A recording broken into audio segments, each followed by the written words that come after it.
जंगल जीवन से भरपूर है, जहां जानवर प्राकृतिक सद्भाव के जीवंत प्रदर्शन में स्वतंत्र रूप से घूमते हैं। दादी की आवाज हवा में गूंजती है, कोमल और आमंत्रित। जैसे ही वह अपनी कहानी बुनना शुरू करती है, दादी अपनी कहानी शुरू करती हैं। एक भयंकर शेर निकलता है। उसकी दहाड़ जंगल में गूंजती है, जिससे सुनने वालों में दहशत फैल जाती है। हर तरह के जीव जंतु डर से आंखें फाड़कर इधर उधर भागते हैं, जैसे वे शिकारी से शरण लेने की सख्त तलाश में हों। दादी ने चेतावनी दी, उनकी आवाज कांप रही थी। शेर हर दिन हम में से एक को खा जाता है।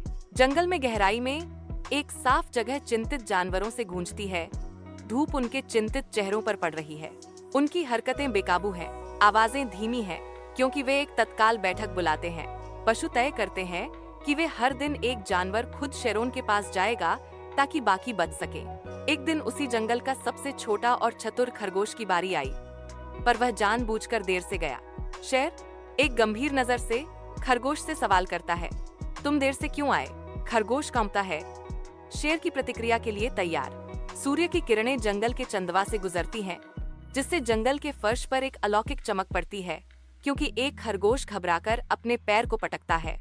खरगोश की मूंछें फड़फड़ाती हैं, उसकी बड़ी आंखें इधर उधर घूमती हैं, क्योंकि डर उसके छोटे से दिल को जकड़ लेता है।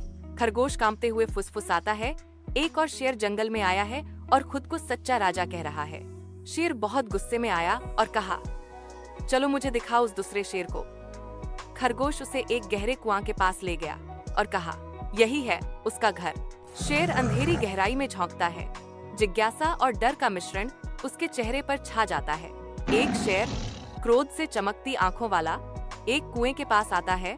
उसका विशाल रूप कच्ची शक्ति और आक्रामकता का विकिरण करता है। शेर कुएं में गहराई से देखता है।